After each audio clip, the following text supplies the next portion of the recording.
Hello, everyone. Thank you so much for coming out here today to join us in our webinar with PreMedCC. My name is Kirsten, and I'm part of the programming team here. And it's with much delight that I get to introduce our speaker today, Trinity. Trinity Papamandjaris is from London, Ontario, Canada, and she graduated this past spring 2023 with a degree in biomedical sciences from the University of Guelph. She's currently taking a gap year and working as a research assistant with a London Heart Rhythm program. She's applying to medical school this cycle. At her university, she was a varsity athlete on the women's basketball team, and her family's pretty small since she doesn't have any siblings.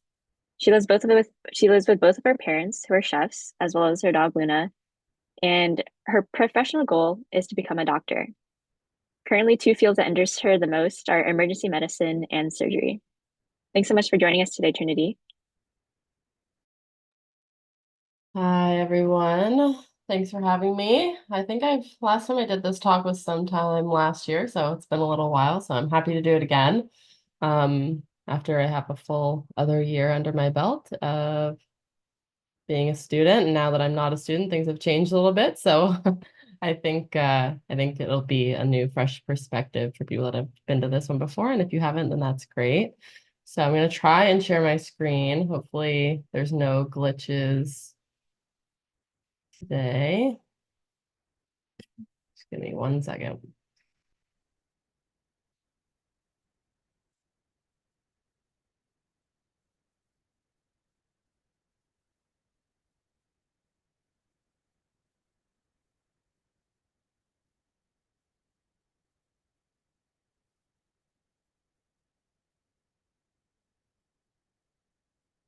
All right. The classic question, can everyone see my screen and my slides? Perfect. Okay. So today's talk is going to be about time management. I guess you guys are probably wondering what qualifies me to speak about this. So I had a really busy schedule all throughout undergrad. I was in a really demanding program in biomedical sciences. I was a student athlete, like Kirsten said. So busy schedule. It's always been that way. So I think over the course of, my decade plus of being a student athlete, I really developed a few expert tips on how to best manage my time. And I've shared that with people that are my friends and my coworkers and everything. And I think now is a good platform to share it with you guys so that hopefully you can take something away from this talk and just better manage your time and have success while doing so. That's really my goal with today's talk, is to just give you a bit of my experience, but also make it universal so that anyone can apply it to their routine. So a little bit about me. Like Jubin said and Kirsten said, I was an athlete. So I've been playing basketball since I was 4 years old. So by the time I graduated this past spring, it was about 19 years that I've been playing. So I'm getting used to using the past tense and not the present tense. So I was a basketball player, am no longer a basketball player. But that formed a really big part of, my identity and who I was and how I experience the world, and especially how I experienced school. There was always time set aside for my sport. So I had to get really good at that at an early age, of just knowing that I had less free time than the other people around me all through high school, elementary school, university, and just giving myself the tools to be able to keep playing at a high level, but also maintain my grades. I knew that sports was a sort of means to an education for me and not a professional goal. So I had to make sure that I was always keeping that balance. Also a student. That's my nice graduation photo, one of the better ones I could find. I graduated from the University of Guelph this past spring. I'm Canadian, so if you guys haven't heard of that school, that's probably why. I was in biomedical sciences. I did 5 years of undergrad. I did my first 2 years in the US, actually, at Robert Morris University, which is just outside of Pittsburgh. And I transferred back after my second year. So my first year was COVID and second year was all COVID. And then I transferred back to Guelph and did 3 years just because of transfer credits and all that stuff. And then on the right are just some of the extracurriculars that I do. So obviously with PreMedCC, I'm not just speaking here today. I'm the acting president right now of PreMedCC. I've been with the organization since the beginning in 2021. So it's been about 3 years that I've been with PreMedCC. So I've been, devoted to the organization and try to give as much of my time as I can. Guelph General Hospital was the hospital in my area that I did some volunteering with. Right there is one of the journal titles of one of the articles I'm trying to publish currently from my work that I did as a fifth year research student. And then right there is that little guy is a mouse. My friends always made fun of me all through undergrad. I was the mouse girl. So I was in the mouse lab doing animal research and had always some fun stories to share with my friends and people who thought they were gross. And now at least a skill I have is if one's in my house, I could find it and probably it's not going to be too squeamish. So that's just a little bit about me. And then currently, I'm working, taking a gap year, moved back home to London, Ontario, not London, England. And I'm working as a research assistant at the London Heart Rhythm Program. So we do clinical research on arrhythmias. So atrial fibrillation, ventricular tachycardia, all that stuff. So I help run the clinical trials there. Hoping to get some more experience with manuscript writing, get my name on a couple of publications, shadow some of the doctors. I've been able to do that already. So that's been a really good experience. So if anyone's looking for a job to do in a gap year, that's a great one. I highly recommend it, especially if you get a good team and a good boss like I have, who's really aware of my goals and knows what I want to do. So she's very supportive of me doing extracurriculars within my position. So I love being busy. I'm a chronic, I guess, workaholic, busyaholic. So I love having stuff to do. I think not only it keeps me motivated, but it also makes me cherish my free time a bit more when I know that it's such a, it's a valuable experience when I have that free time. So I think I make the most out of it when I do have it. So like I said, I was a student athlete. I was part of the advanced human anatomy program at Guelph. So Guelph is actually one of the only universities in Canada that doesn't have a med school affiliation that has a cadaver-based anatomy program. So I did 2 years of cadaver dissection in undergrad, which I feel really lucky to have done. And in fourth year, you have to apply, 30 students are selected to the course, and you get to do advanced dissection. So you're on the same cadaver the whole time. And then you're also mentoring the third years on proper, etiquette and dissection skills and how to identify anatomical structures. So my project for that was fetal features of fetal circulation and in the adult body. So basically all the features that exist when in utero to help your circulation become remnants after you're born. And so my dissection project was finding all those and locating them. And then we have special camera equipment in the lab to make really cool research posters. So that was definitely a highlight of my undergrad experience. I did a research project in my summer going into fifth year and fifth year.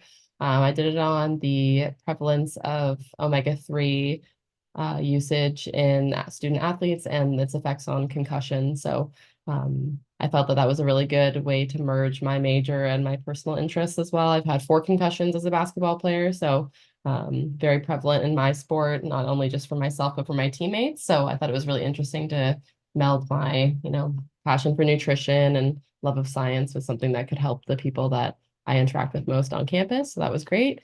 I was on the Athletics Advisory Council, which was a council that was in charge of, working with the administration of the university and advocating for change within the athletic department. I thought that was a really eye-opening experience in terms of, the financial side of institutions. So anything that you can do that might not sound pre-med-ish, but always a good chance to and network for first and foremost, but also understand, the business side of things, because that unfortunately would be ideal if, medicine didn't involve money at all and everyone could get great care all the time, but medicine's a business. So it's great to have those skills as well. Obviously, PreMedCC, mentoring. So not only through structured things, but by nature of being on a team, there's first year students every year, and then they come looking to you for help because first year rolls around and they are halfway through the semester and they realize they have no idea what they're doing and now they need help. So that's become a skill of mine.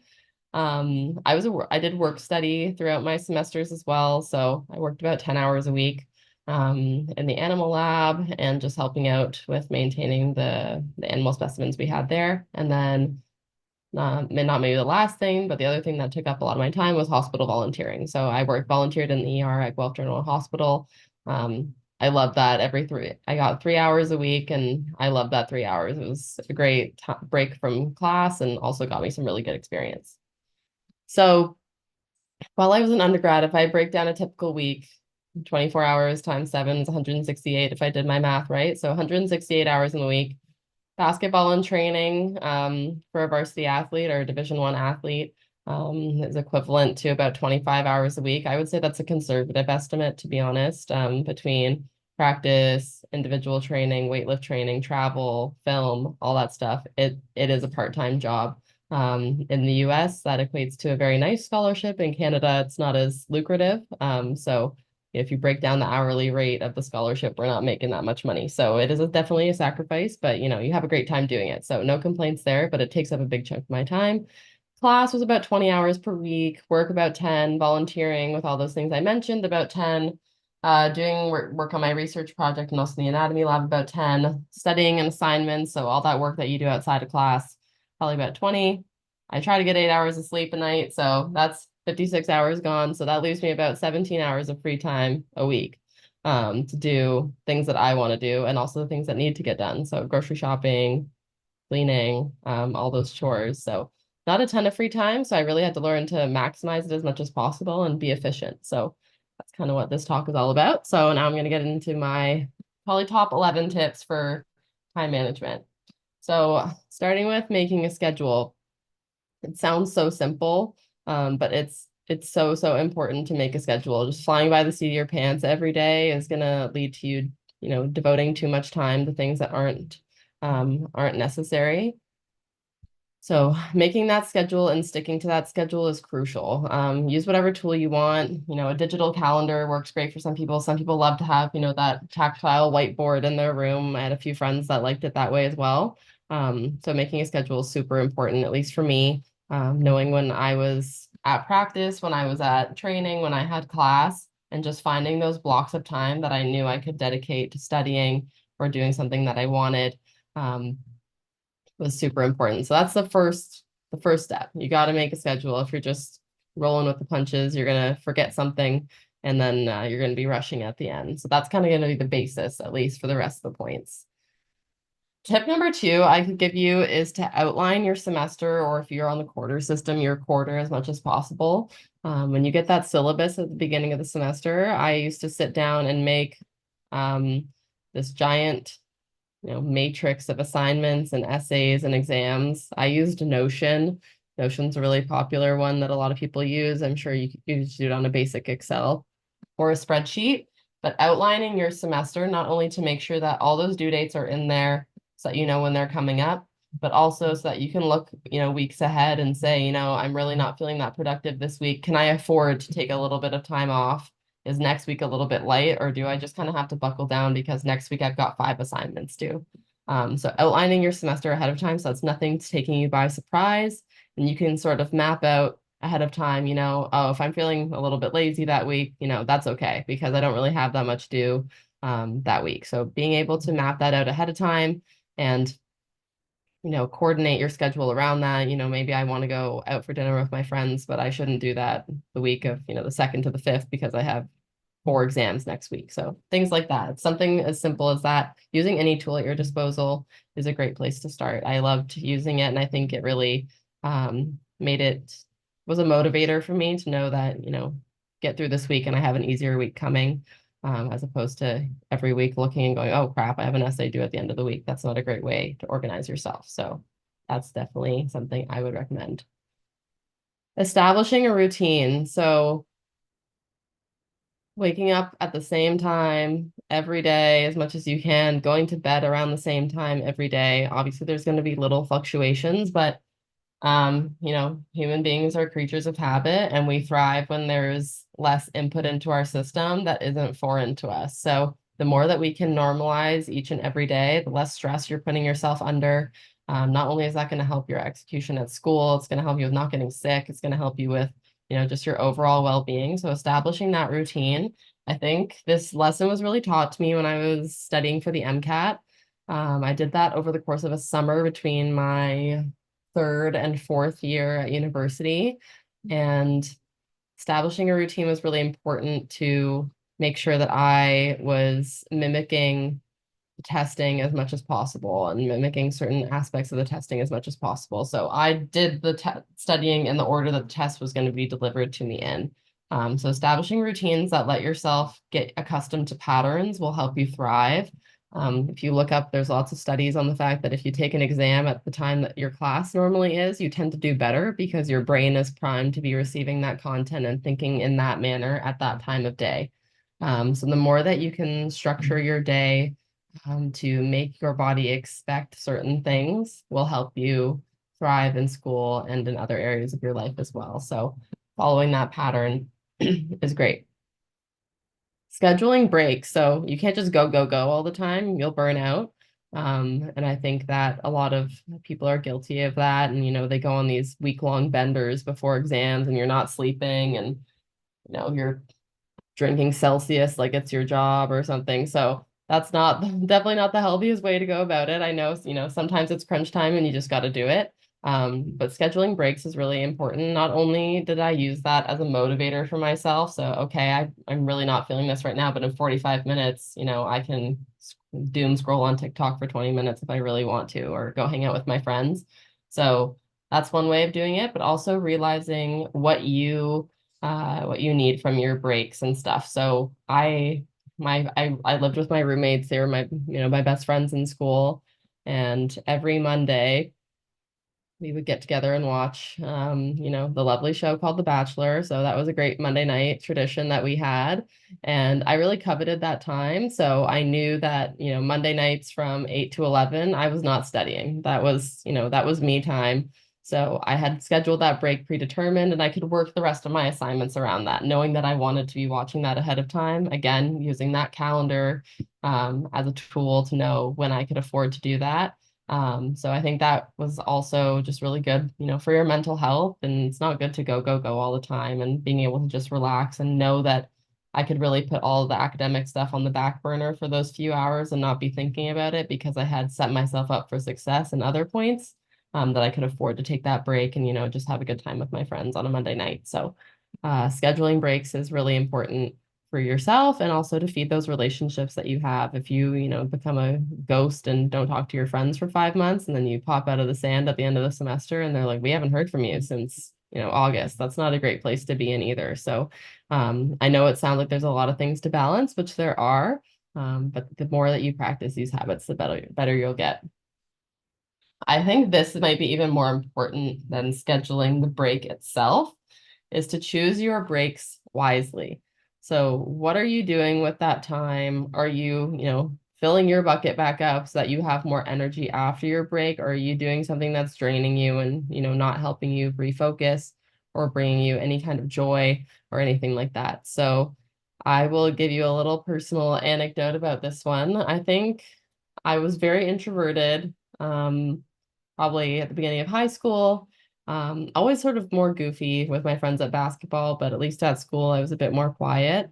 Didn't really go out a lot, was kind of, a homebody. And then over the past couple of years, I really realized that, I'm now somehow a raging extrovert. So I want to go out and be with my friends. So being able to identify those characteristics about yourself will help you determine how you need to spend those breaks that you've carefully coveted in your schedule so that you're able to come back to your work later feeling replenished.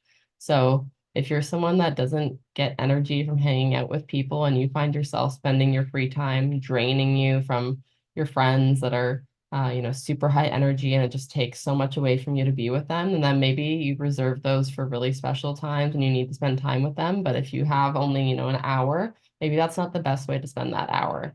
So I can go both ways when in that respect. I love to read. So sometimes, I want to be out with my friends and sometimes I just want to be reading my book in the quiet and the dark of my room. So just knowing where you are at that particular day and where you are just in general as a person and knowing how you want to spend those breaks that you get the most out of them.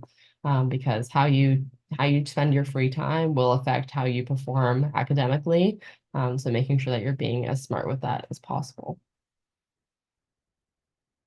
This might sound so simple, but please use Do Not Disturb. Your phone connects us to the world. It's a great tool.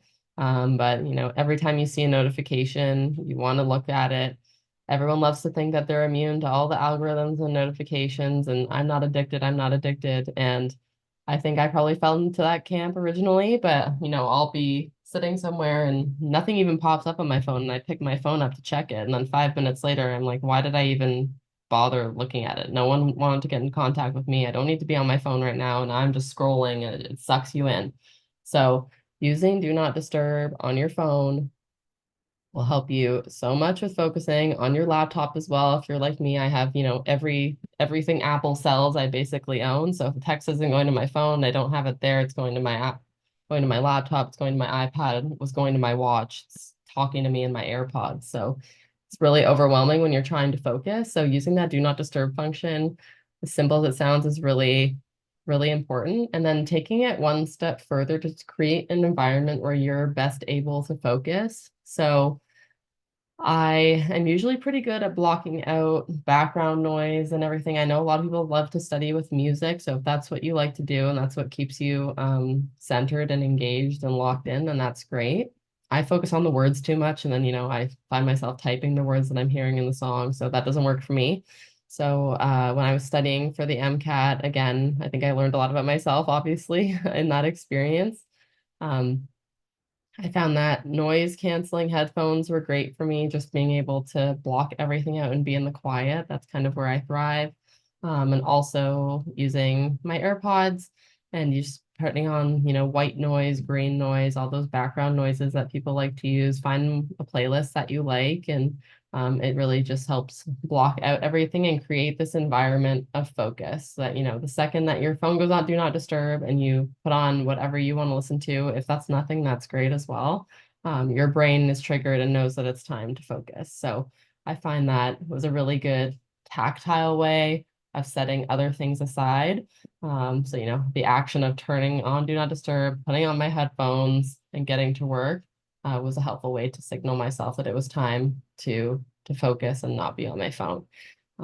So again, sounds super simple, but very useful in practice. Can't recommend it enough. It's there for a reason. Trust me. Number 7, avoid multitasking. So multitasking doesn't mean that, working on one assignment for 20 minutes and it's not coming to you and you go to another one. That's okay. Multitasking is, having a lecture open and trying to listen to the lecture and take notes while you're half doing this other assignment and then half on your phone half the time. You're not absorbing any of the information that you're receiving from that lecture. You're not giving your best effort to that essay. So being able to lock in on one task, and if it's not working, move on to another one, I think is really important. Writer's block, things like that affect everybody. Sometimes it's not what you want to be doing. Sometimes you're just not producing your best work. So find something else to fill that time until you can move on to the task that you were trying to do originally, but don't try to cram them all at once. You're not gonna be successful in producing your best work, giving your best attention. So avoid multitasking when possible. I know that everyone loves to think, again, this delusion that we're all great multitaskers is probably not true. So take my word for it and just try to focus on one thing. I find this one really important, and that's to gamify your work.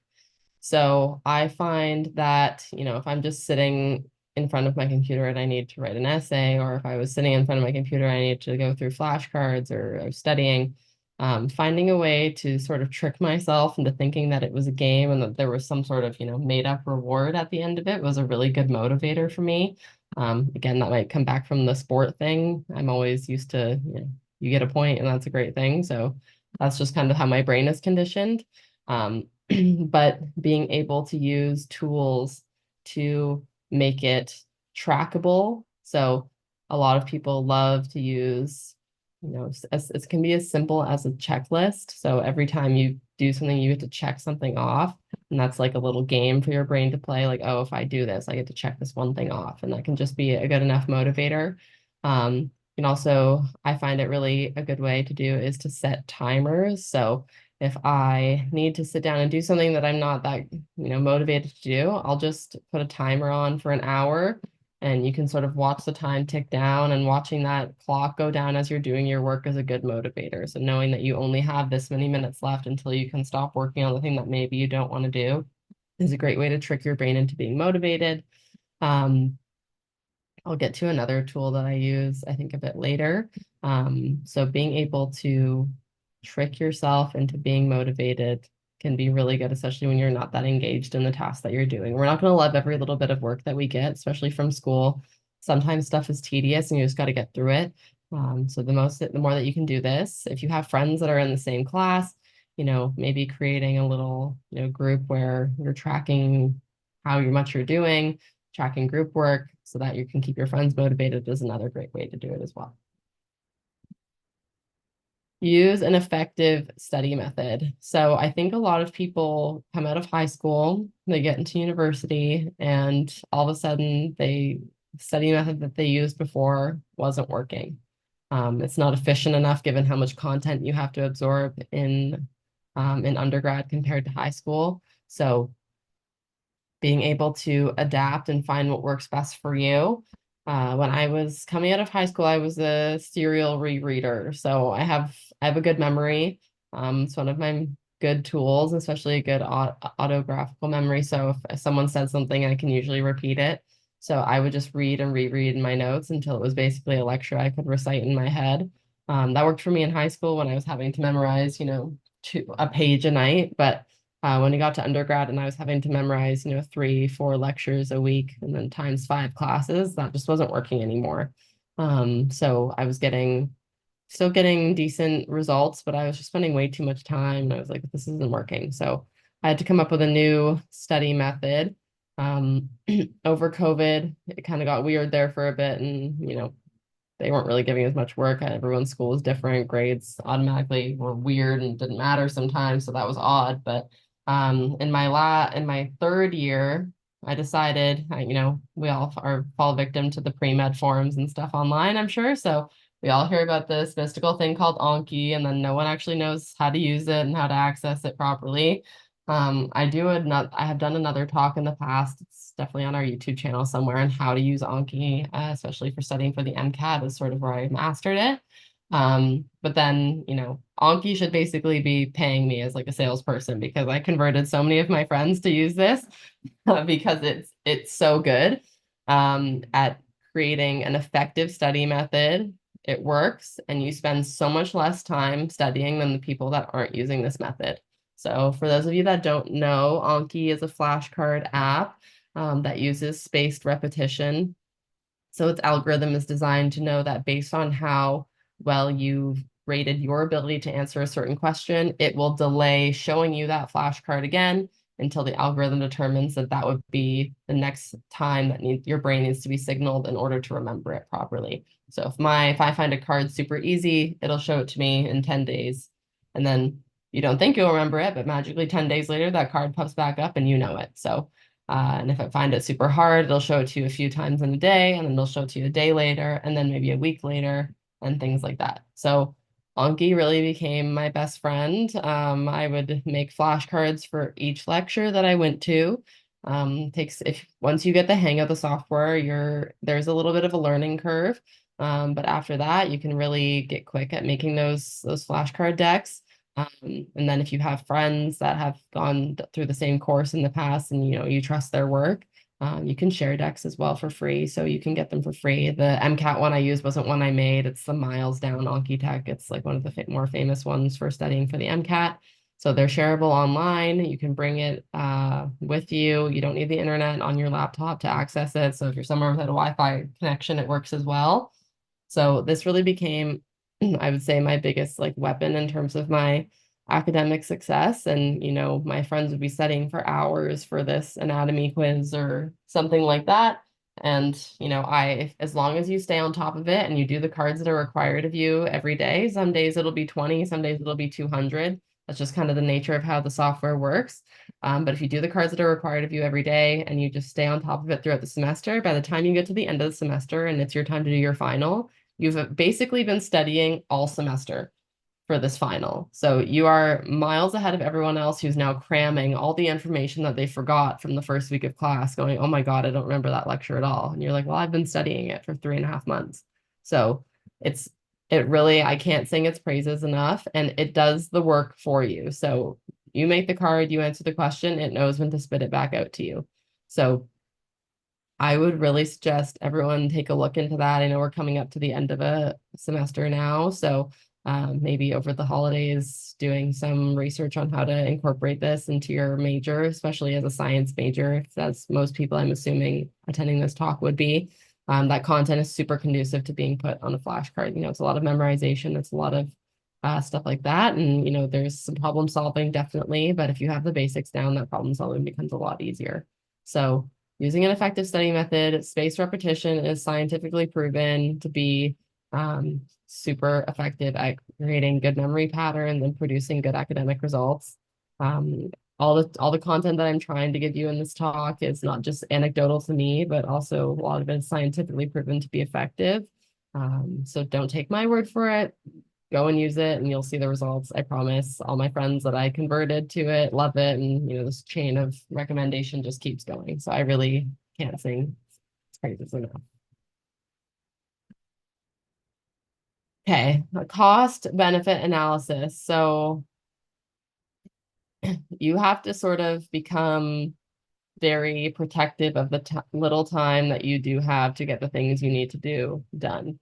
So every minute of the day is something that you could be using for productivity, something you could be using to do work on yourself, to work on something that you enjoy. So every time that something is presented to you, you need to do a little analysis in your head of, is this the right time to be doing this? Can this be pushed back to another date? Will this bring me, to a good state of mental health so that maybe I can return to my work and do a little bit better? Is this going to drain me?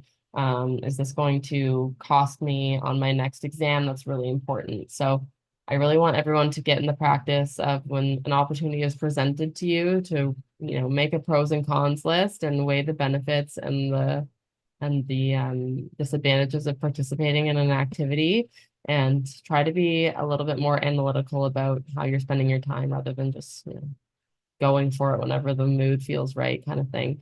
I think where this comes into play a lot, when you've got assignments that are due a long time out, it can be tempting to leave those assignments until that due date, and become caught in this loop of procrastination where you're just right before the deadline, you're having to churn out work. So I know that it's tempting to only focus on the tasks at hand at the moment, but your future self will thank you for your past self for putting a little bit of effort over the course of a couple months onto an assignment that's due later so that you can produce better work. So if it's a research paper, setting little goals of setting aside 20 minutes on your calendar to find one source for a week, for a couple weeks until you have enough sources, and then accumulating points for that research paper later. And then by the time you get closer to the due date, you're a week and a half out, you have all your sources, you have all your data points that you're going to talk about, and you just have to produce the final result. So making sure that you're doing the cost benefit analysis of every way you're spending your time, but especially on assignments that seem far away. We're all guilty of that. I think, we push it off. We're like, oh, it's not due till the end of November. And then before you know it, it's November, like, what is it today? November 22nd.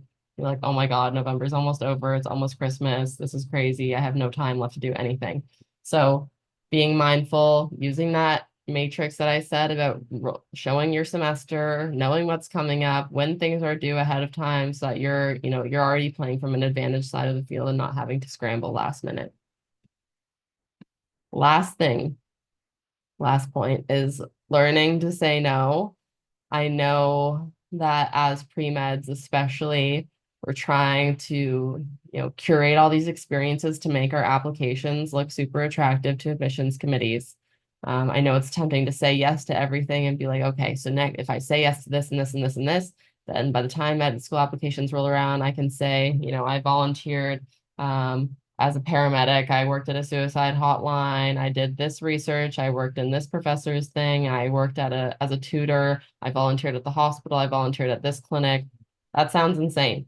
So I really want you to learn to say no to certain opportunities and how much time they're going to be taking away from you. If it's a volunteer opportunity that's going to take a couple hours a week and you can afford to do that and you're going to get a lot of experience out of that, that's great. If another volunteer opportunity is going to take so much away from your other commitments, then even if it in your mind it's going to look great on your application, it's probably not worth it. I think a great way to look at this is you can do anything you want with your time. You just can't do everything you want. So you can do anything you want to do. There's enough time to do things. I'm a huge proponent of that fact. If someone wants to do something, they will do it. There is always enough time in the day to do the things that you want on the grand picture. Obviously, every single day is a little bit different, but you can't do it all. And being able to recognize that valuable experiences where you are demonstrating a long-term commitment and you're really gaining skills and compassion and all those other intangibles that med schools look for from those experiences, and that you're able to talk about them in a meaningful way is way more impactful than being able to say that you know, check this box for this application. So learning to say no when it's appropriate, from those perspectives. Also learning to say no to your friends. Sometimes I know it's tempting. A lot of my friends weren't on the pre-med track and, you know, thought I was crazy for how much I studied and, you know, thought I was a lunatic for writing the MCAT, all that stuff. There's going to be some people in your circle that, you know, as much as we love them and we love their company, they just don't get it. They don't understand the sacrifice that it is to try to get into med school. They don't understand the sacrifice that it is to try to succeed at a high rate in a really difficult program. And, you know, not holding that against them in any way, and not saying that any other program can't be challenging in its own ways, but pre-med is a different beast. We're trying to, you know, outcompete thousands and thousands and thousands of people for very coveted spots. So just knowing that if your friends respect you, they won't be holding that against you when you have to say no to them to hang out sometimes, and that's okay. And just learning to do that. Also, I think, you know, especially as you get older, if you have a good reputation at your school and you have success, people are going to approach you to seek help, seek tutoring, seek personal mentorship. And, you know, those can be really valuable experiences, but you don't owe anybody any of that experience as well. So if that's not working with your schedule, it's not your job to always, you know, lift everybody else up at the detriment of yourself and your own success. And I think Jubin and I talk about this a lot in a lot of our talks. If you're doing an extracurricular activity that is making your grades suffer, then you need to stop doing it. No amount of really cool extracurricular stuff is going to make up for a really bad GPA on a medical school application.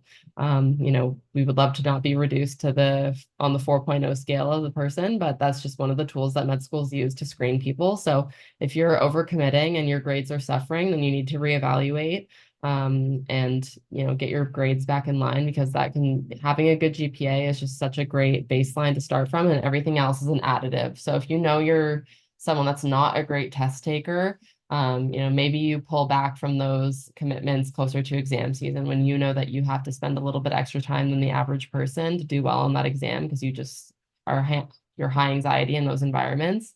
So just learning how to tailor your needs to fit into those that you can have the most success in school is really important.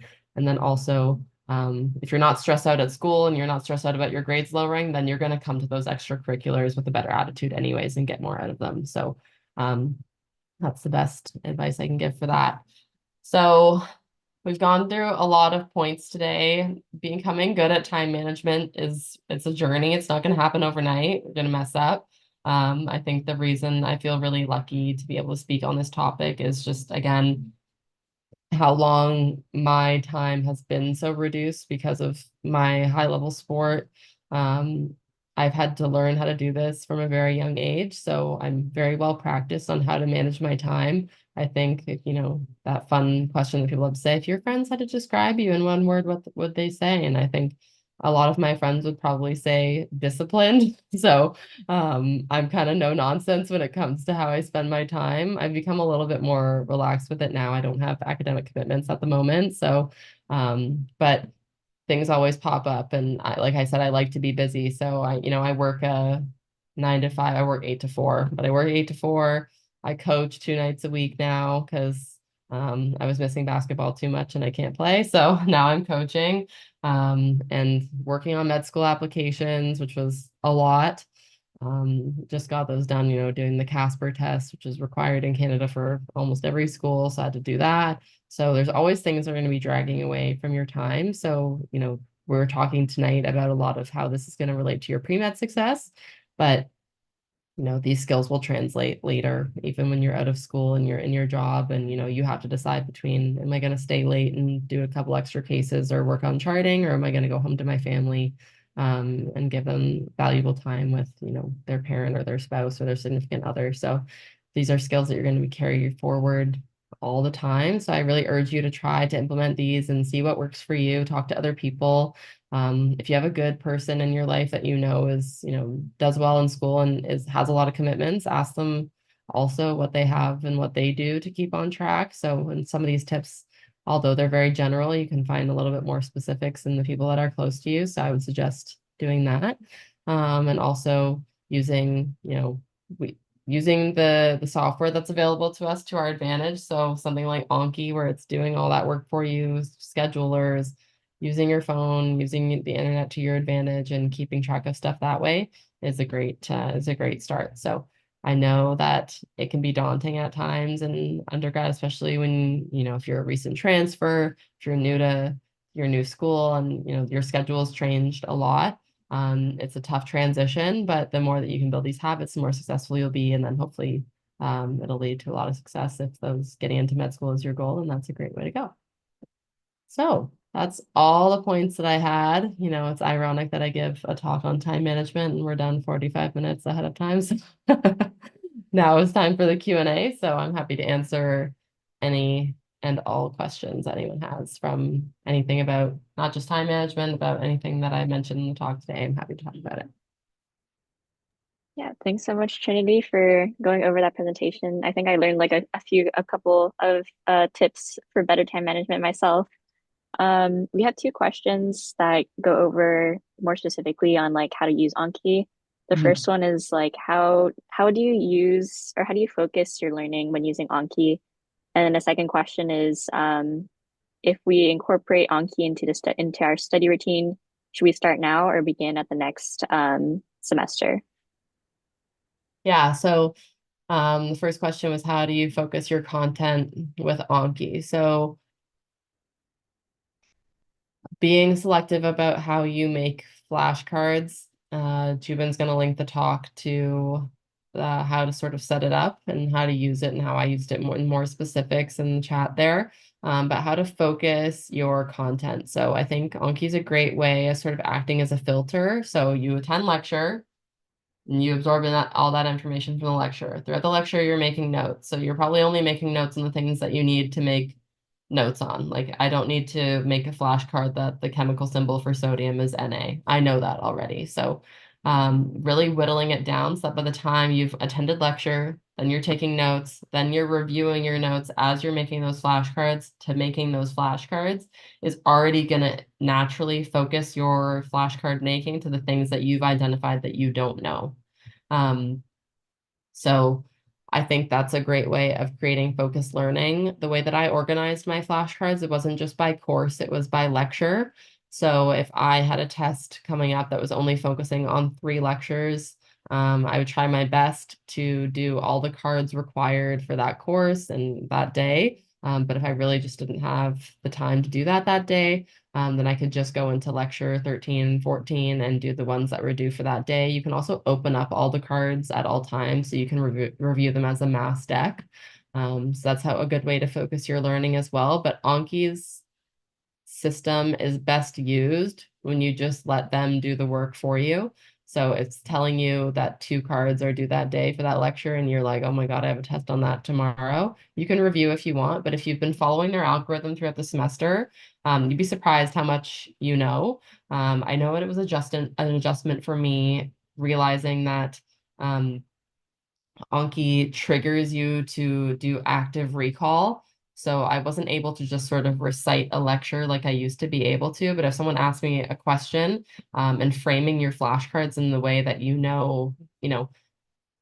those things that come up in lecture where a professor goes, these are the 3 things that meet this criteria for this chemical reaction, or these are the 3 components of the cell that contribute to this. that's probably going to come up on the exam, worded as what are the three components of the cell that contribute to this process?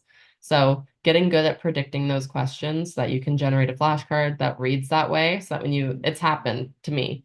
I get to the exam and the question says exactly basically how I wrote it on my Anki card, and I'm like, okay, 1, 2, 3. So it becomes, if you come good at using it, it's really good. As for starting it in the middle of a semester, there is a bit of a learning curve for it, but if you have some time to dedicate to making those cards, especially I would urge you if you have a course that's really high yield for memorization that you're struggling with and you want to sort of, ace that final in a few weeks, I would think that's a really good place to start. Maybe not all the courses that you have for this semester, but anatomy, for example, memorize every ligament, memorize every bone, memorize all the actions of every muscle and all that stuff. So memorization is a great way to take advantage of the Anki platform is if you have a course like that. So maybe now's not the best time to switch to all your courses, but a high yield memorization course is a great place to start. And I think you'll see the results. You can input pictures and diagrams as well into Anki and you can blank them out. There's a function for that. So, I can put the picture of a humerus and be like, please put the insertion of Terry's major muscle on the humerus. So you can do that and use the diagrams that your profs use in their lectures as well. Because again, they're probably likely to throw that diagram at you again rather than find a random one on the internet. So taking advantage of the information that they give you as well. And as a follow-up to that, do you also use like pre-made decks as well, or do you only use like your own made flashcards? Um, maybe it's like a trust issue. I only made my flashcards. I trust my flashcards implicitly. So anytime I have friends that are coming up, because of being on a team, I have friends at all levels of university. So if they have the same course I do, I'll send them my deck. As far as I'm concerned, if I got a good grade using my deck, then I guess that's proof that it's probably pretty good. So I'm happy to send it to other people. I know that Anki is talked about a lot more late in the later years. So a lot of my friends were using it by fourth or fifth year. And I think using pre-made decks can be useful, but also, like I said earlier, when you're going to lecture, what I need to remember from a lecture is going to be different than what Kirsten needs to memorize from a lecture. Because, we're both coming to that lecture with different background knowledge and different memorization of certain things. So she might need to focus on one thing more than I do.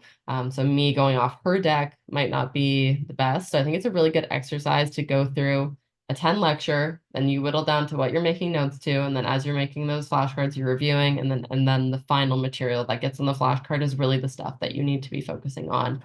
I was a little bit guilty when I first started using software. I would put everything on there, and then that card would pop up, and I'm like not even engaged because I know the answer.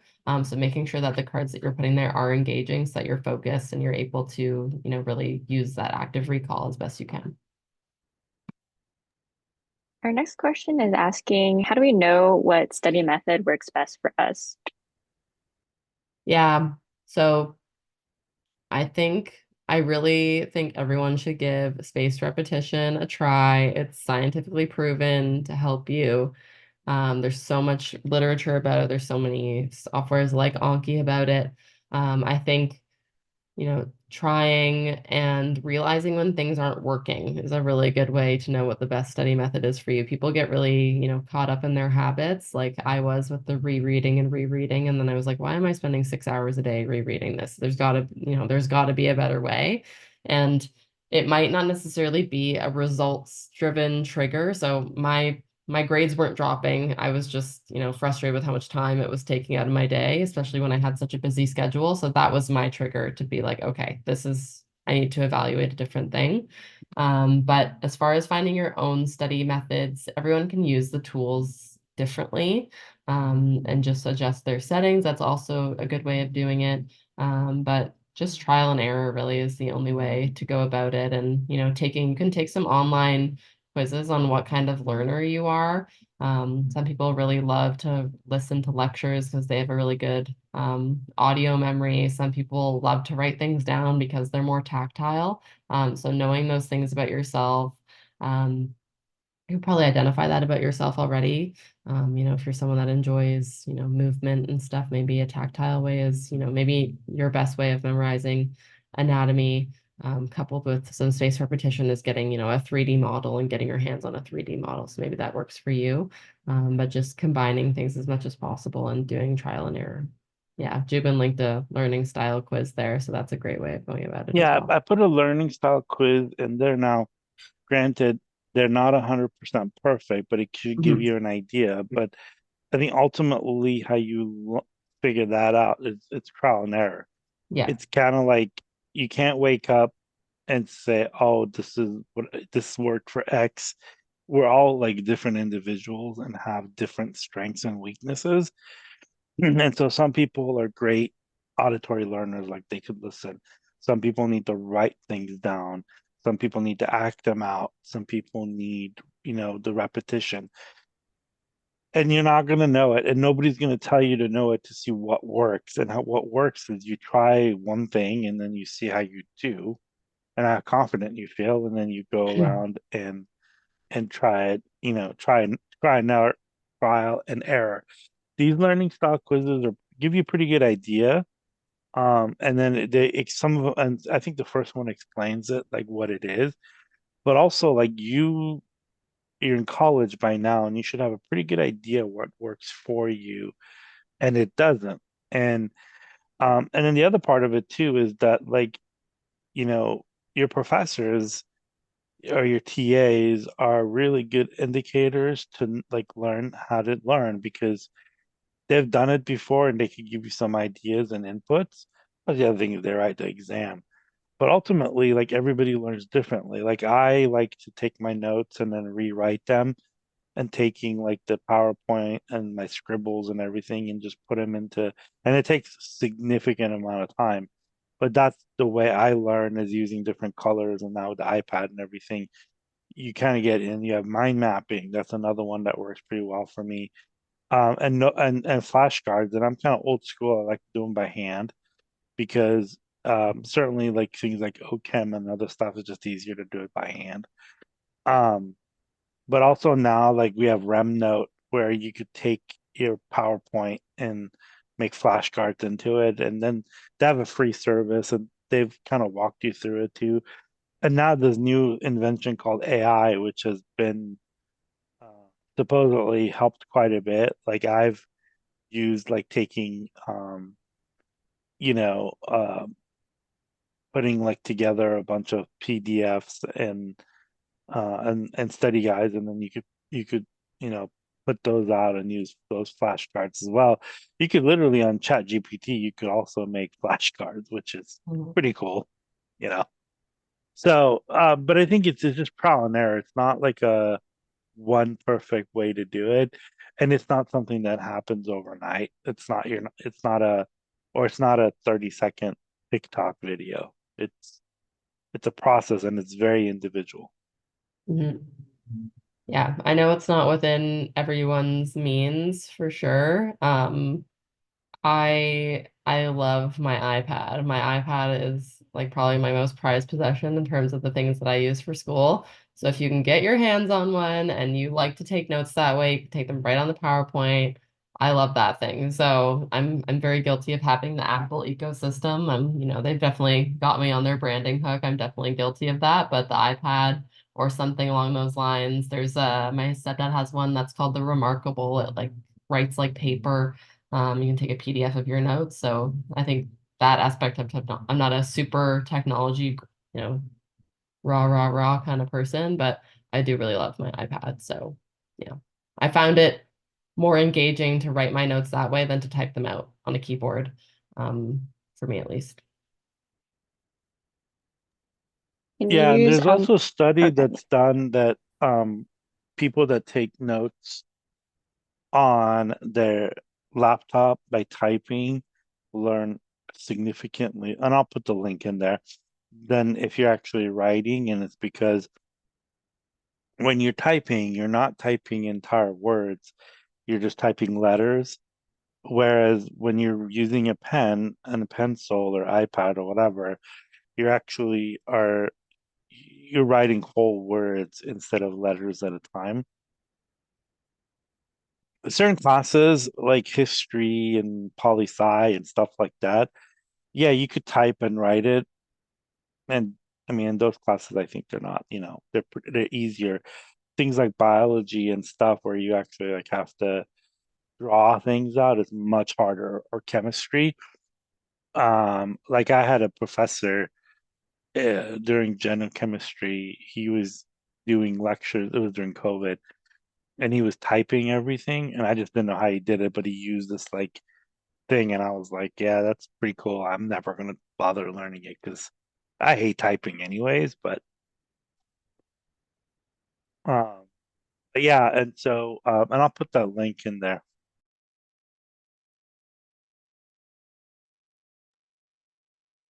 Our next question is, how do you when you like go to class and like write notes, like how do you take it like so that you study efficiently? Like are you um doing outlines of the notes or summary sheets or anything like that? Yeah, I don't really. I know that a lot of people like to do those.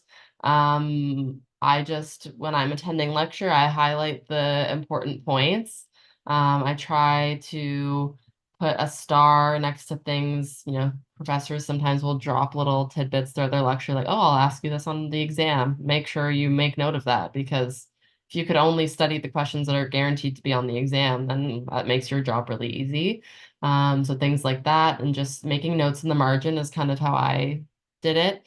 Never really made summary sheets unless there were some classes that were exceptions to that. Every class is going to be a little bit different. I definitely think there's space or a place for certain habits to go across classes, but organic chemistry, for example, was something that I needed to write out reaction mechanisms and make these nice, pretty study sheets that I sent to all my friends because I'm so nice um, to use.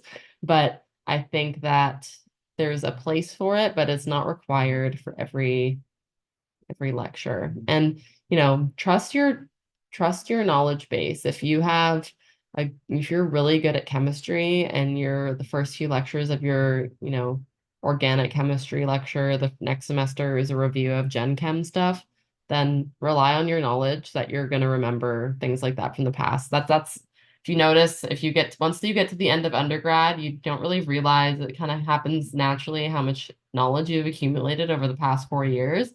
A lot of it is repetition, right? It's repetition and then a little bit of new stuff, and repeat the last little bit and then more new stuff. So it's designed to build on building blocks. So trust your previous knowledge. You don't need to make a summary sheet for everything. If it helps you and you're a more, tactile learner, then that's a great thing for you to do as well. But that's not how I personally studied the best. But again, it's just down to personal preference. There's a student who's asking if Anki would I think you mentioned it before that I would work for like different classes like biology or Mhm. OChem or anything like that. So they're asking like if it's their final exam is in a few weeks and they're wondering if it's like worth to kind of I'm assuming they haven't made flashcards yet for like the course, and so they're wondering if it's like worth like work making flashcards now to study for their final exam. Yeah, I mean, I think there's definitely a place for it we've talked about this a few times, but by making the flashcards, you are reviewing. So if you're forcing yourself to review those early lectures and that's the making the flashcards, then that's a great place to start. Especially if, you have the time, you're not in too high of a demand. It works best over time, but it can work in a shorter period. If you look up things online about how to adjust the settings so that you know when you have to have those things memorized by. So you might have to do some more cards every day based on that setting, but you can adjust those and look online. The programming is kind of complicated for some of that stuff. I talk about it in my talk a little bit, but that was more MCAT specific. So you're not 4 months out, you're a few weeks out. Especially if it's a high yield memorization course, I think it's a great place to go for that. And I didn't only use the way that I sort of structure my cards is, using blanks so that I have to fill in the blank just like I would on an exam, or list the three things that, or describe the mechanism of this. There's, some cards that are one-word answers. There's some cards that take you 5 minutes to describe the answers. I think it's a good way of practicing all those types of answers because those are all the kind of things that are going to come up on an exam. So that's how I would use it. If it's a few weeks out and you have the time and you want to give it a go, and especially on like one of the courses that you know that you need to memorize a lot of stuff for, I think that it's definitely enough time to make it worth your while, especially because you're going to be reviewing this stuff anyways, and it's kind of forcing yourself to review it. Yeah, the other thing is if you're studying for your Bio 1 final, I think the biggest thing you could do is if it's a cumulative exam, go back and review all of your old exams and make sure you know everything on those exams because you have a 50% chance of seeing it on your final. So if you've taken an exam and you haven't done well, you're going to increase, you know, your points that you're going to miss on that final. So go back and review all of your old exams. Make sure you go through every question. Make sure you know what you got right and make sure what you got wrong and make sure you know what the answer is and why you got it wrong. Um, because that would be like one of the biggest things you're gonna get. Mhm. If it's a cumulative, and I'm pretty sure biology class is cumulative. Um, so yeah, cumulative final. Our next question is, how do you manage your tasks and figure out how to prioritize them? Do you use, besides like Notion, do you use like physical planners or Google Calendar? How do you like specifically choose tasks that you should do like right now versus like later on? Yeah, I'm definitely a calendar girl. I find Notion great for that one thing that I use, and it's very like super aesthetically pleasing. So I think it kind of tricks myself into thinking that it's fun. But as a whole, I find Notion super incredible or super confusing to use. I don't understand how it works. Things disappear on me, so that's okay. I generally just use on Mac at least, they have those like sticky notes that you can put on your main screen. And I put it in the most, glaring neon colors so that I can't ignore it. And I look through that list every day, and then I have, a to do today, to do tomorrow, to do by the end of the week, and then I can sort of filter tasks that I do into each of those categories. And at every turn, I try to give myself something that I know can be bumped if it needs to be. So things that I need to do today need to be A, B, C, D, but I know that D can probably, if it's done by the end of the week, that's good enough. I'd like to get it done today, but if I don't get to it, I can move it. So making sure that things are structured that way so that you're giving yourself that leeway, because, sometimes you sit down to do a small assignment and it ends up taking way more time than you think it's going to. Sources are hard to find. You look through it and you're like, oh, it's just a one-page thing. And then you read the thing and it's like super complicated instructions. And you're like, why is this taking me so long? So there's always that room for that flexibility and leaving yourself that room. And making sure that things need to be prioritized. I also like to sort of prioritize my tasks. This goes back to the gamify thing that I suggested of maybe I start with something that's really simple and easy to get done, and that kind of gets my brain ready to get rolling, and I enjoyed that task. And then I kind of put something that I'm not that excited to do, but I know needs to get done, and then I'll one more thing on top is something I'm excited to get to. So it'll motivate me to get to that last task by sort of sandwiching the thing I don't want to do in the middle. That's kind of how I structured it. Some people like to do, the thing they hate, get it out of the way, and then get everything else going. So I think those would be two tips to structure it so that you're giving yourself leeway, and then structure it in an order that makes you excited to sit down to do your work. We all have these things. Hmm. They cost us a lot of money, and you will be surprised how many of you, and don't raise your hand, don't use the calendar and the reminder. Hmm. And it's free, and you could even use a Google if you don't have a smartphone. There's a Google Calendar that's free.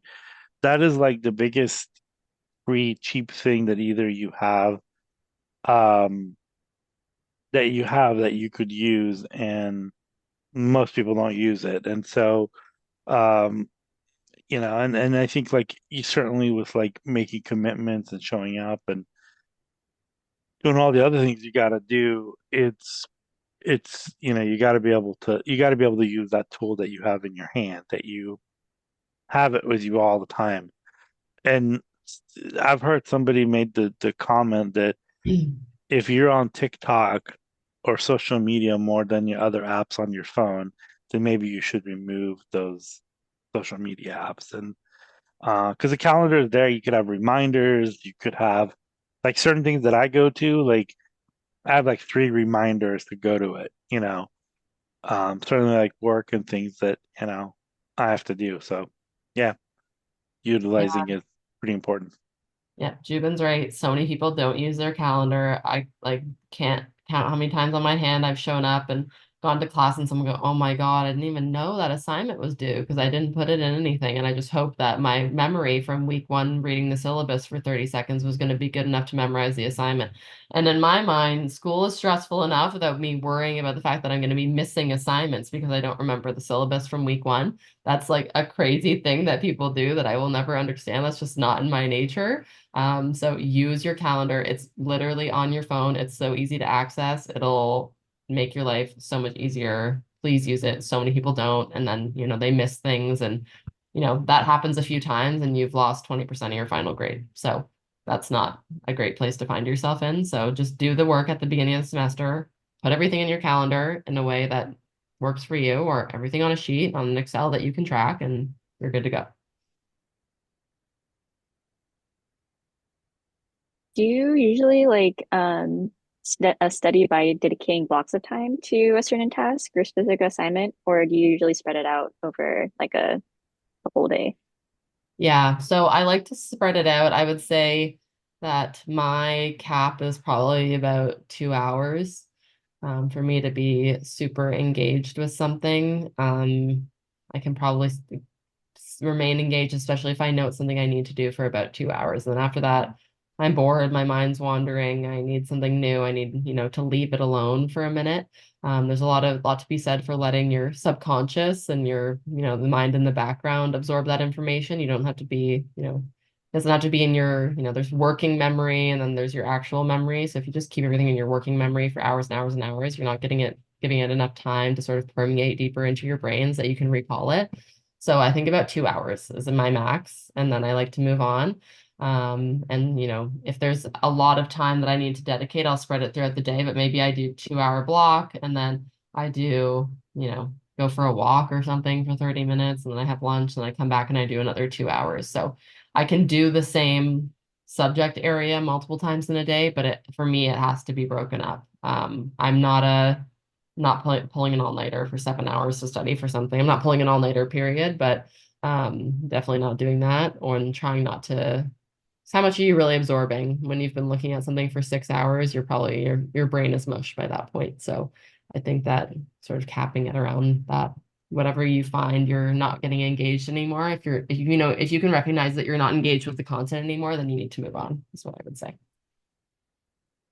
Yeah, I mean, I think like your mind only has like a certain amount of like those people that say, to me, like God bless them. People say, oh, I'm going to study for 12 hours, and some people do it, and God bless them. But I could never do it. So, but the other part of it too, your mind is only has like it's kind of like when you take a sponge and you put water in it, kind of like look at your mind, your brain that way, because if you just pour water on it, it's not going to absorb it. It's just going to overflow. And so some people do it in blocks. Some people, I'm also one of those people, I can't do it for like 15 minutes. Some people do it. I just can't. Like, to me, if I have 15 minutes, I have to take a nap or do other things. And they've done studies that, that it's, what is it called? The method you study for 50 minutes and then you For take a the 10-minute break. Pomodoro? Yeah. Mhm.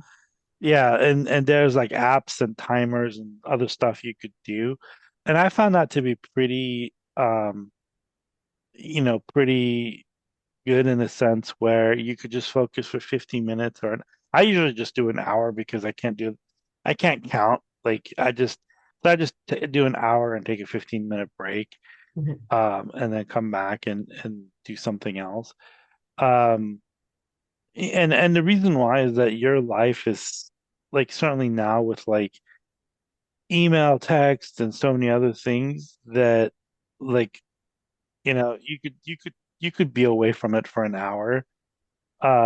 Some folks you can't be away for like 3, 4 hours from being disconnected for work or other reasons or whatever. but I think you could do blocks. And I think it's kind of like, when you're climbing a mountain, you can't do it in one sitting, you got to do it like in steps, like you take like, you know, you go a little bit, then you stop, you go a little bit, you stop. And yeah, and so I think like the biggest thing, you could do is being able to, but you also want to enjoy it, and you can't, you want to enjoy the process as well. Um, you know, but yeah, just doing it all in one session, I don't think it's hard.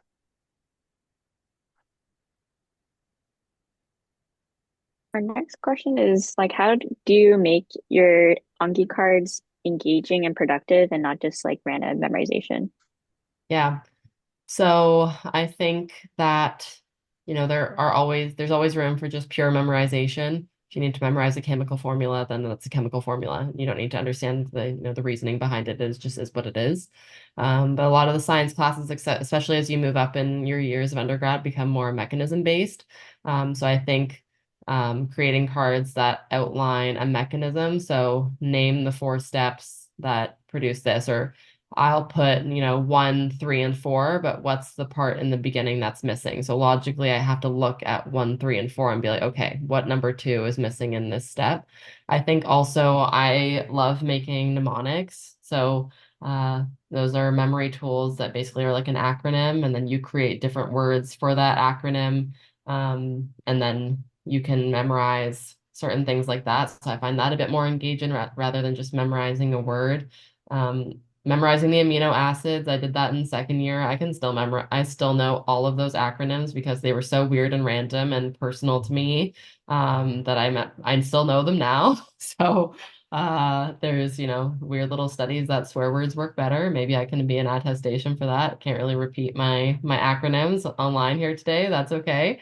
So just using little things like that. I also talked about using the diagrams. So if there's a mechanism in a picture or an anatomical structure that you need to use, you can insert images and, what is this person doing? So if I'm trying to memorize abduction, like the movement of abduction of the arm, and I put picture A is like this and picture B is like this, and I can analyze and know that it's abduction. So, and then also just being aware, you know, relying on your upperclassmen for knowing what kind of questions certain profs tend to ask on their exams. Some profs just, want to sit you down in front of a multiple choice exam and make you fill in the blanks. So that's great for Anki, right? We're sitting down memorizing facts. Awesome. That's what the prof is going to ask me. Some people are more problem solving based. So I would suggest using Anki for that base knowledge stuff, but then also using the problem sets or past exams. I had one professor, the knowledge base I used on Anki, but he basically treated us like doctors and said, like, the person presents with these 3 things, diagnose them. That was like my principles of disease class, which was super fun. He was a lot of fun, but it was a hard class. And having that knowledge base at the beginning was still really useful, especially for memorizing, those 1, 2, 3, 4 things that you need to just be able to rhyme off. It's really useful for that. So you can always find ways to make it more engaging to you, using, different colors, different things like that, and pictures, all that stuff. Yeah. How different did your studying method change when you're studying for the MCAT versus like your college classes? Yeah, I think that the biggest thing with the MCAT, it's like a famous saying about it. It's a mile wide but an inch deep. So you got a lot of stuff to memorize, but you can't get bogged down in all the nitty-gritty details of it, or else you'll never get through the content. So I think that was the biggest lesson when I was studying for the MCAT, is just recognizing that at a certain point my knowledge was good enough. I think that was a hard thing for me to come by. I like being able to memorize every little fact about the things that's being told to me, because I'm that person that's like, if they ask this random question about this one thing they mentioned once in this lecture, I'm going to be the person that gets that answer because I memorized it. And you just can't do that with the MCAT. It's just simply impossible with how much content you have to come across. So I think I got really good at editing myself in terms of the content I was reviewing. And I think after I wrote the MCAT that summer, I went back to the following semester being like, okay, do I need to make an Anki card about, what is the name of the process by which like plant cells use oxygen? Like I don't need to make a card about that. Like I don't need to do that. That I know that already. So stop making the cards that are just fluff, and start getting down to the things that I really don't know. Because editing myself was, I think, the biggest skill I learned during the MCAT. There's just not enough time to memorize every little fact about everything. So you have to be solid in your knowledge base and just hope it's enough. Yeah, and the other thing is that Trinity has done really, really well on the MCAT. And she also did like a talk about it as well. Mhm. Our next question is about kind of the difference between using Google Calendar versus a reminder app on your phone. So Mhm. the student doesn't really have experience with like the reminder app, and so I guess they're kind of learning like pros and cons of using like Google Calendar versus reminder app. Um, Yeah. I think the reminder app can be useful at the beginning, especially if you're someone that hasn't used a calendar before, to just simply remind yourself to check your calendar. Some people they'll make their calendar nice at the beginning of the semester and they fail to check it for the whole semester. And then, we're making the calendar doesn't mean you're using it. So making a calendar isn't a good enough time management tool. You have to actually put it to use. I think reminders can be really useful for things that you need to bring to top of mind.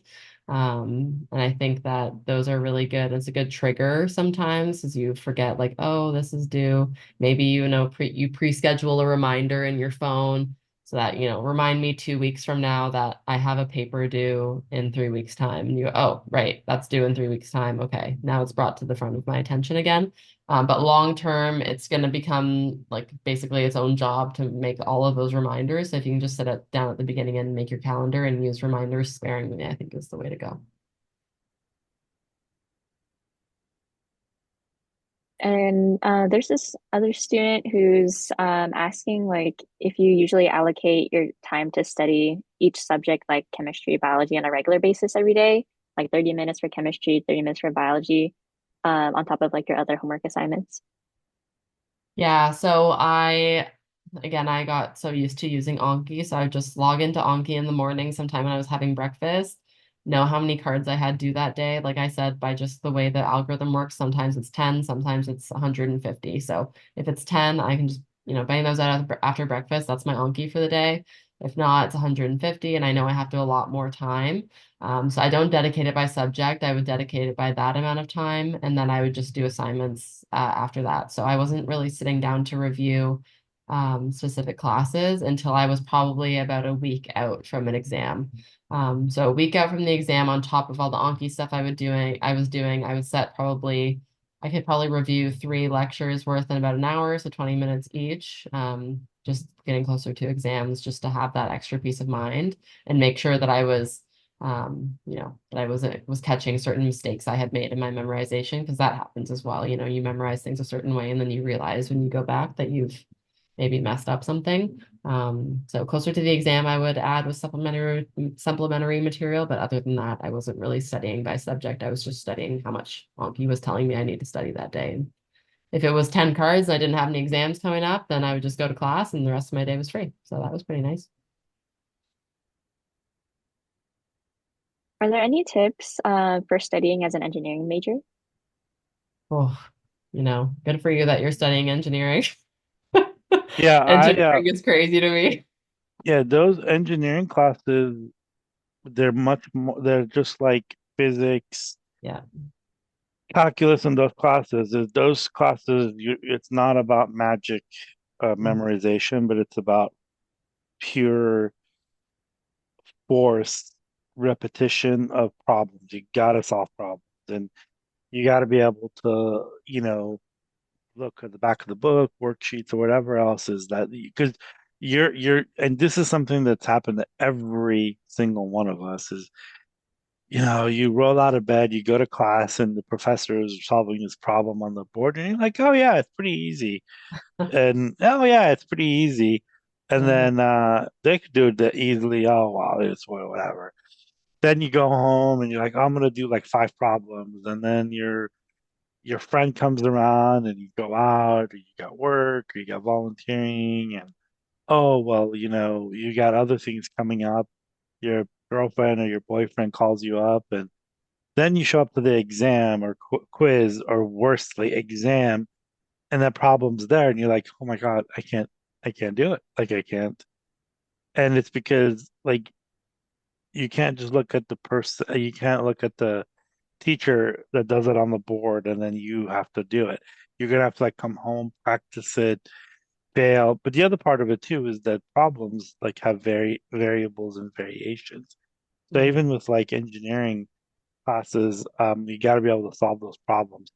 I was a bioengineering major for a bit, and I took I only took one engineering class, and that basically just was a lot about problem solving, and you learn about the process.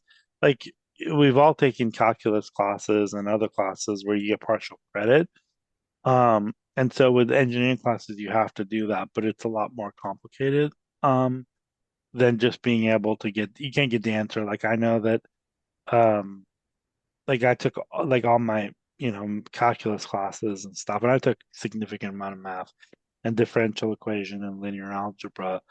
It's just you gotta like do it and redo it and do as many problems as you can. But also not just doing the problem, but going and checking the answer. And if you miss that problem, to figure out why you missed it. So Yeah, I would think that also in terms of engineering, like going home, making sure that you can solve it on your own, and then making sure that you can solve it, explain it to somebody is another good step. I think also a really good habit of getting into is asking your friends, not as a way to cheat, but asking them to explain or show you their solutions, watching videos of how other people solve it, because there's a right answer, but there's multiple ways of kind of going about the data. So I think analyzing how everyone's brains work and realizing that there might be a better way than the way that you're doing it, and adapting to that is also really useful. Our next question is, to avoid burning out, would you recommend studying for the same amount of time, but maybe increase the time that you take a break gradually?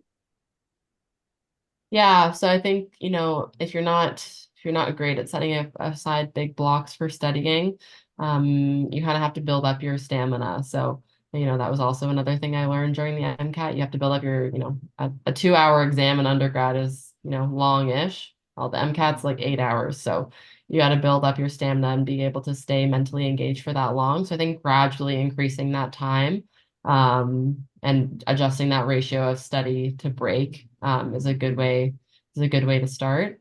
And also recognizing when you're having, a bad day and it's just not working.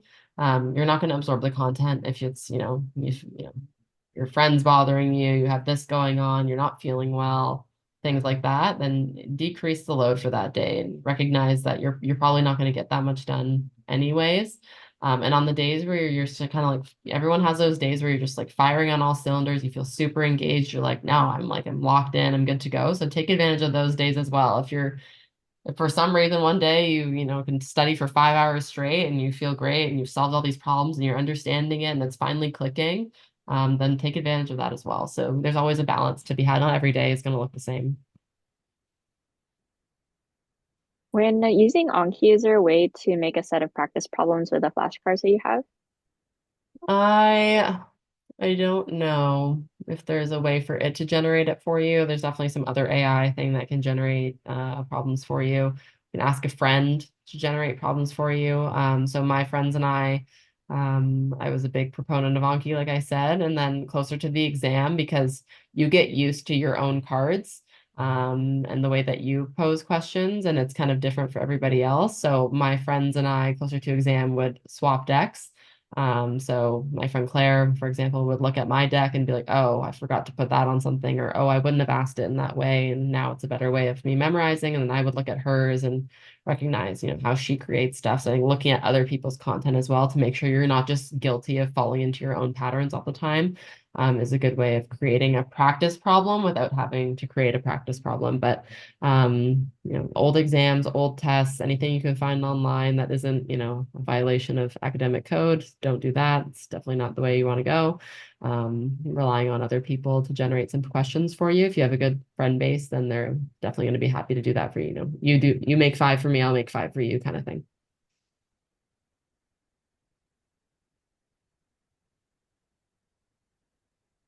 Right. I think that pretty much like wraps up the Q&A section. Perfect. Almost on time. Lots of questions, more than I thought there would be. Yeah, I think, sort of the last couple things. Again, thanks for everyone coming tonight. It's a good place to jump off from. I know that I think this is probably good timing for a lot of people for, taking these tips into exams and also into your next semester. So just try to implement as much as you can and slowly build up your repertoire of, your good time management skills, and you will thank yourself so much in the future because you'll have better success academically, and then magically you'll feel less stressed out and your time will seem more free than it was before. So I really urge everyone to try to implement as much as they can, and yeah, it'll definitely pay off. Promise.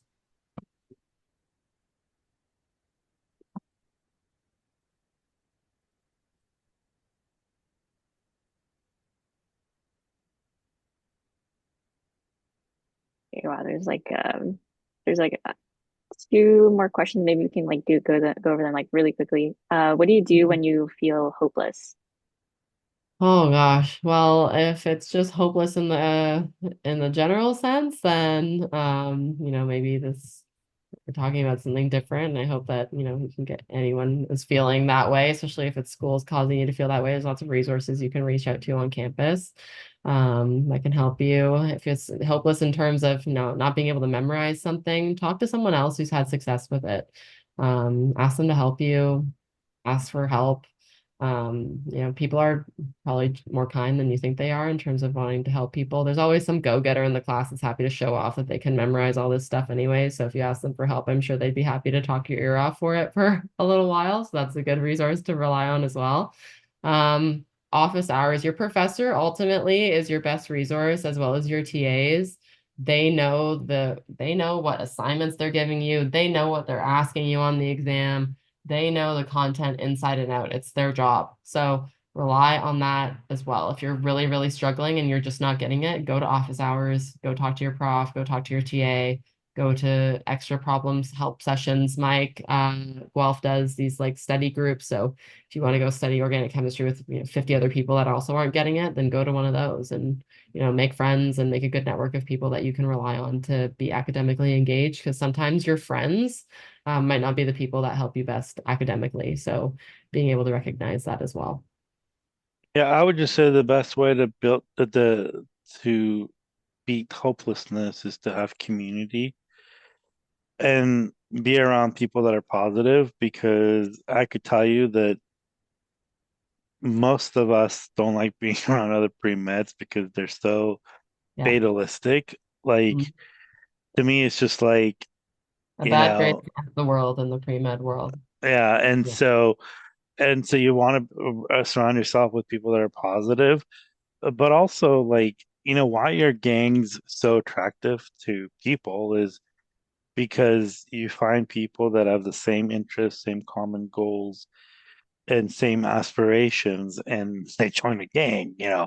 Granted, selling drugs and doing other things are not good, but in a sense, like, you want to be around people that but also, like, knowing the difference between, like, you have some friends that from childhood, or friends that are fun, but they're not pre-med and they're not going to be on the same journey, and it's not like you don't have to cast them out at all. Like, they're great, but also have your school friends and like, we all wear different masks in different places, and so you know like, it's okay to have a group of friends that you're silly with and whatever. Then there's a group of friends that you study with and you work together, and you do that, and that's what you got to do. And you may feel that, like, you may be losing touch or connection with your older friends. And I just don't think that's it. I think that's basically part of getting older is that you get busy and you have your own life. And I mean, I have friends that I've not talked to in 5 years, but then when we connect, it's kind of like we just get, take off from where we, connected, but it's because of like location and other things. But I think like hopelessness, I think it's loneliness is a big problem. Even like the Surgeon General has talked about it. Um, we're actually going to do a book club in during the winter break. It's called How Do You Feel? And I think it's a really good book that talks about that. But I think ultimately like finding community is really important, but also like talking about, not all the time because then people like would avoid you if you just want to always talk about your problems. But people that have gone through or even your friends that are supportive and and also like you being a friend to them as well. But I think but I think the first part of like understanding and dealing with hopelessness is understanding that you have that challenge and how you're going to face it. And community is one of the best ways. And if you do not want to talk to people, one of the things I always do is to actually write down how I feel and also write down what are potential reasons that actually cause the problems that I'm facing, and then really focus on what I can do to change. Because if I just focus on the part that I'm feeling hopeless, it's actually not helping. So I want to focus on what actually can be done to make a change. So maybe you can write it down. Yeah, that's really awesome. And then the other part of it too, yeah, journaling is a great way too. All right, the last question. Yes. What are the different methods that you typically use to memorize different phrases or algorithms? This is coming from a student who's a CS in electrical engineering. Yeah. Like I talked about earlier with mnemonics. So, finding if you have to memorize a series of letters and there's a way that you can memorize those letters in a way that makes more sense to your brain. That's a great way to do it. For example, I don't remember all the one letter codes, but there was like one set of amino acids that had a characteristics and their one letter codes were QTNS. I don't know why Queens Tell No Secrets was the thing that came to my mind, but it did. And so that was that group of four. So something as simple as that. I listen to a lot of music, and I think everyone can relate to this, that there's no explanation for the amount of song lyrics that I can memorize, but you fail to memorize this one thing about this lecture. I think there's a lot to be said about incorporating a melody when you can. Like, I'm a guilty Swiftie, so I could probably have her whole discography memorized word for word, but memorize a page over here is harder. So I don't know why that works the way it does. But making it a memory tool as a song. So we had a substitute teacher when I was in high school that showed us this song about the quadratic formula, and like that thing will haunt me till the day I die. I still know it. And there's little things like that that stick with you. So finding a way to make it fun, something that's personal to you. Things that are a bit more shocking, that aren't so mundane, tend to work. It's why a lot of people incorporate like swear words and stuff into their mnemonics because it sticks with them. There's like a famous med school one for an anatomy one for memorizing the cranial nerves. That has like a dirty joke combined in it. Maybe not the most, PG friendly, but I don't forget it. So things like Which that. one is it? The cranial nerves one. I'm not saying it on here, Jupin. That's crazy. That's got to be researched on your own time. Yeah, yeah, mnemonics are great. Like I know, like I took a computer science course, um, and electrical engineering, you're on your own on that one because that's just Mhm. hard.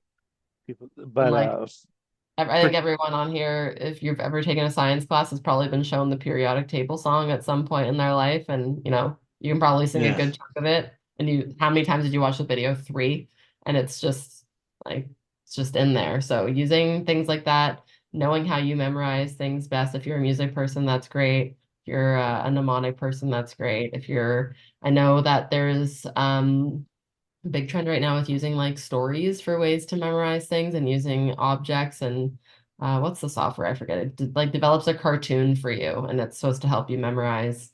Yeah, I forget I what know it's what you're called. talking about. I think Yeah. it's like, is it Sketchy or Yeah. Sketchpad or something like Something that? like that. Yeah. So that's also another way of doing it. And assigning, a random letter is harder to memorize than like a character in a story. So if you need to memorize something that's a J, you could be like, John did and went and did this to blah blah blah. And then each of the letters, the next character in the story or next object in the story is one of those letters, and you'll probably memorize it a bit easier as well. Yeah, I think when I was taking computer science class, I think the thing that I did was algorithms. I just made note cards and then I just wrote like the orders and stuff.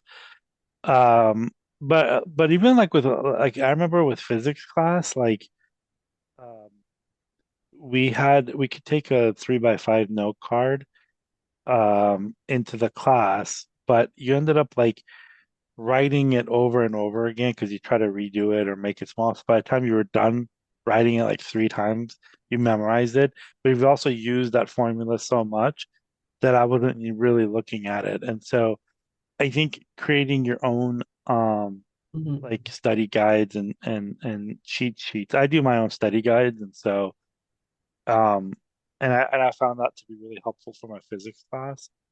But yeah, And not everything has to make sense for you to memorize it. I remember in high school, we were, first getting introduced to chemistry, and you see the formula for acetic acid, and you've never seen a chemical formula before, and you're like, what the heck is this thing? And so I think one of the kids in my class said it looked like it spelled the word chiku. So like for forever in my mind, acetic acid written out as chiku, and then I just memorized it that way. So like little things like that will happen organically when you're in a class. So if it sticks in your mind, just use it and it'll help you. alrighty. Well, everyone have a great weekend. We in Northern California are underwater, so yeah, I'll be using my swimming skills to get across I know places. it's not great weather over there. It's Canada. It's getting cold. We've had a really warm fall. Really But warm. isn't it snowing right now? No, I not thought it where was, it's snowing in Calgary and out west, but not here. yeah. Okay. Yeah. Well, Darn. you guys have snow, so I can't complain, but when it when it gets wet here, it gets wet. Yeah, for sure. All right, ladies, y'all have a good evening. Thank you. Nice to see everyone.